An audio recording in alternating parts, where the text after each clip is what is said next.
Voting शुरू हो गई है प्रथम चरण के लिए और हमारे साथ हैं संजीव बालियान जी। आपको कौन नहीं जानता, दिल्ली में भी पार्लियामेंट में भी तमाम बार आपका इंटरव्यू किया है। यहाँ मुजफ्फरनगर का जो मुकाबला है उसको सबसे पहली बात आप किस तरीके से देखते हैं? प्रधानमंत्री ने अपने इंटरव्यू में तो बोला कि पांचों के पांचों राज्य बीजेपी के पास जाएंगे, लेकिन जो स्थानीय स्थिति है इस बार यहाँ पर किसान जो है वो खुल करके बीजेपी के खिलाफ बोल रहे हैं। आपको नहीं लगता है कि ये दिक्कत देगी इस सपने में कि 5 में 5 आ जाएगा? पहली बात तो ये कौन कह रहा है किसान हमारे साथ खुल के बोल रहा? किसान का कोई ट्रेडमार्क हो गया क्या? उन्हीं के पास है। अखिलेश यादव भी किसान नेता बताओ अपने आप को, जयंत चौधरी बतावे। हाँ। किस गांव में खेती करी ना कभी? हाँ। किस गांव में रहा तक रात को? ये लोग बाहर पैदा हुए हैं। हाँ। इनके पिताजी दादाजी किसान थे। हाँ। ये किसान का नाम इस्तेमाल कर रहे। इन्हें तो मटरकार को भिगांतर नहीं पता। कैसे पेड़ हो पूछ लेना। ये किसान को ऐसा मत कहो भाई किसान। आपका कहना है कि इनके पास कॉपीराइट नहीं है कि ये अपने आप को किसान कहें? ठीक, मैं यही कहना चाहता हूँ, किसान एक बहुत बड़ा शब्द है और इस देश में दो ही लोगों का सम्मान है, सेना का और किसान का। इससे कुछ लोग अपने आप को सब कुछ यही ना मान रहे कि हम ही हैं। इसमें बहुत लोग आते हैं, तो इसका कृपया करके राजनीति में शब्द का प्रयोग ना करें। नहीं, लेकिन देखिए ऐसा है, जो इन्फ्लुएंसर्स थे जैसे कि टिकैत बंधु या और लोग, उन्होंने जो महापंचायतें की इस पूरे इलाके में, आप भी जानते हैं, काले झंडे दिखाए गए भाजपा के नेताओं को, एक पूरा माहौल तैयार था यहां पर। आपको लगता है वो माहौल वोटिंग में आपके खिलाफ जाएगा या अब उस माहौल में और आज की वोटिंग में फर्क आएगा? 6.5 लाख वोट मेरे खिलाफ चौधरी अजीत सिंह को मिले थे 2019 में। इसका मतलब 6.5 लाख वोट मेरे साथ नहीं थे। अब उन्हीं 6.5 लाख वोटों को गांव में झंडे दिखाने के लिए खड़े कर दो, एक सामाजिक तनाव पैदा करो, ये राजनीति उनकी है। और सोशल मीडिया और आपके द्वारा कहो कि विरोध हुआ। अरे भाई, विरोध में तो 6.5 लाख लोग पहले भी थे और विरोध में ना होते तो हम आराम से ना बन जाते निर्विरोध। चुनाव की जरूरत कहां थी? तो इस बात का दुष्प्रचार किया गया। वोटिंग परसेंटेज बढ़ेगा पश्चिम उत्तर प्रदेश में भाजपा का, लिख कर ले लो। क्यों कॉन्फिडेंट है आपकी वोटिंग परसेंटेज बढ़ेगा? मैं इसलिए कॉन्फिडेंट हूं कि 5 साल हमने प्रदेश में जो सरकार चलाई है और जो केंद्र में हमारी सरकार है, जो रियल इश्यूज इस वेस्टर्न यूपी के हैं उन पर काम हुआ है। वो है लॉ एंड ऑर्डर, वो है बिजली, वो है इंफ्रास्ट्रक्चर। आप दिल्ली से आए होंगे साहब, 2 घंटे में आगे। अखिलेश का राज होता 5 घंटे में आते। तो ये जो इश्यूज हैं चुनाव में, यही आगे अब घूम के सबको चाहिए कि अच्छी सरकार कौन सी, कंपैरिजन करना जानता है हर व्यक्ति। 12 से 17 ये अखिलेश यादव था। जो हालत इसने उत्तर प्रदेश की करी, दुर्गति कहूंगा, सबको नहीं पता कौन सा।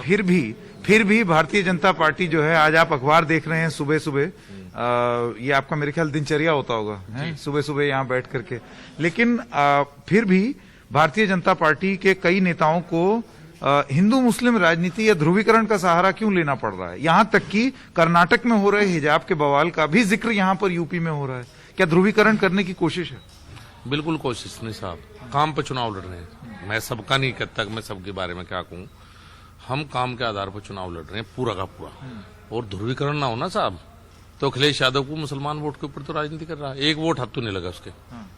वो तो उनका काम ही हुई है। हमारा काम तो काम के आधार पर वोट मांग रहे। फिर भी अखिलेश ने नहीं कभी काम के आधार पर वोट मांगी, ना काम के आधार पर उसे वोट मिल सकती गठबंधन को। ये नेता दिल्ली और लखनऊ में भाई जमीन पे नहीं है, यहाँ तो काम के आधार पर वोट मांग रहे। हम बिल्कुल ध्रुवीकरण नहीं कर रहे। मैं तो खुद कहता हूँ कि कुछ मुसलमान इस बार हमें वोट देगा, देख लेना आप। वो काम क्यों? अरे भाई, ये अच्छी सड़कें, मुसलमान नहीं चलता इस पर। ये 24 घंटे जो बिजली मिल रही है उन्हें भी तो मिल रही है। पर 80-20 में तो आपने पहले ही बांट दिया उनको, तो फिर किस आधार पे आप जाएंगे उनके पास? भाई मेरे यहाँ तो देगा, बाकी का मैं जानता नहीं। मैं तो नहीं कभी बांटता इस बात को।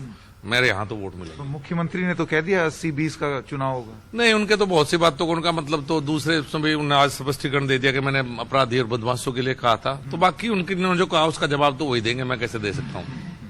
यहाँ की जो परिस्थितियां हैं, आपको लगता है कि वो धीरे धीरे एक माहौल पूर्व की ओर भी जाएगा? क्योंकि किसान आंदोलन सबसे ज्यादा तीव्र यहाँ पर था बालियान जी। आपको लगता है कि उसका असर, जो वो आंदोलन 1 साल तक था, उसका असर चुनावी वोटिंग पर नहीं होगा? देखिए, पहली बात तो देश के सारे आंदोलन हम ही चलाते हैं। यही नहीं।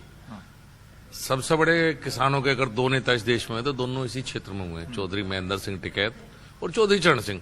तो आंदोलन तो हमारे स्वभाव का अंग है, आप ये कह सकते हैं। अब जब चुनाव है तो बताया ना, चुनाव आंदोलन दोनों के ही वंशज अब आपके साथ नहीं है।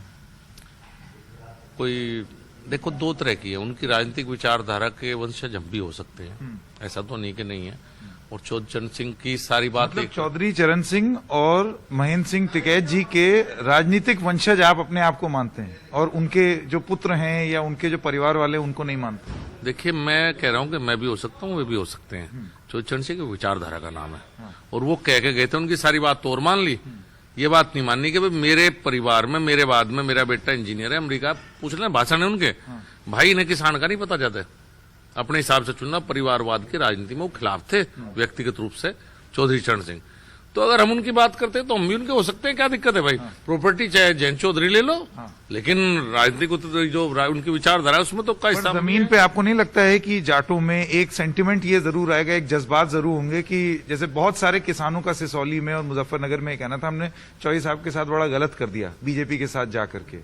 अब हो सकता है ये एक तरफ के लोग हों, लेकिन आपको लगता है कि ये जो सेंटिमेंट है, ये भाव है, ये वोटिंग में भी आ सकता है कि हम बीजेपी के साथ हो लिए, चौधरी साहब के साथ गलत कर दिया, अब चलिए इसको दोष को सुधार ले?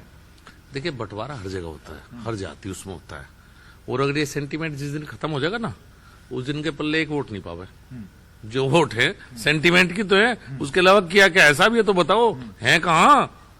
चुनाव में, लोकसभा में, विधानसभा में 2 साल का छुट्टी मनाते हैं, फिर विधानसभा चुनाव में आगे, अब छुट्टी मनाने फिर चले जाएंगे, फिर लोकसभा चुनाव मांगे।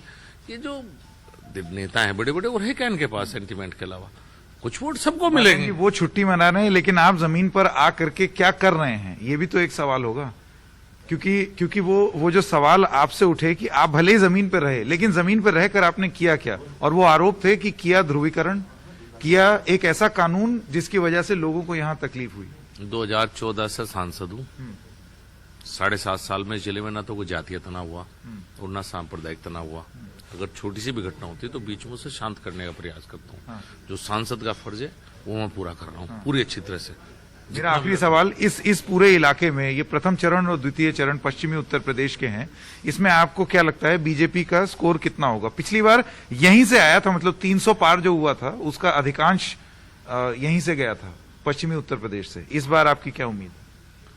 पश्चिम की जो हवा है ना, पछुआ बोलने हमारे यहाँ गाँव में, वह फसलों के लिए बहुत बढ़िया हो, कीड़े मकोड़े सब मर जाओ, और यह भारतीय जनता पार्टी के लिए बहुत बढ़िया। जब पश्चिम में फेज हुए हैं 14, 17, 19 खूब बढ़िया चले। आपने कीड़े मकोड़े बोल के तुलना की है राजनीतिक रूप में, विपक्ष को आप कीड़ा मकोड़ा बोल रहे हैं, गलत बात। आप लोग बात का पतंगड़ मत बनाओ या फिर इंटरव्यू करना छोड़ दो। अच्छा ठीक है। मैंने कहा फसलों के कीड़े मकोड़े। अब आपको किसी के बारे में मैंने कभी कोई व्यक्तिगत आरोप प्रत्यारोप कभी नहीं लगाया, न मैं सबका सम्मान करता हूं। मैंने कहा हमने आज इस तरह भी चुनाव लड़े हैं 14 मैंने कि एक शब्द ने कहा मेरे पिता से भी बड़ी मुख्य थे, तो इसलिए कृपया करके कभी भी मेरे बारे में इस तरह की बात नहीं चलाना आप। मैंने उदाहरण दिया उस बात से। हवा हमारी पार्टी के लिए मुफीद है और बढ़िया रहेगी, हवा खूब बढ़िया चलेगी और खूब सीट मिलेंगी और पहले से ज्यादा वोट मिलेंगे। संजीव बालियान जी, बहुत बहुत धन्यवाद एनडीटीवी से बात करने के लिए।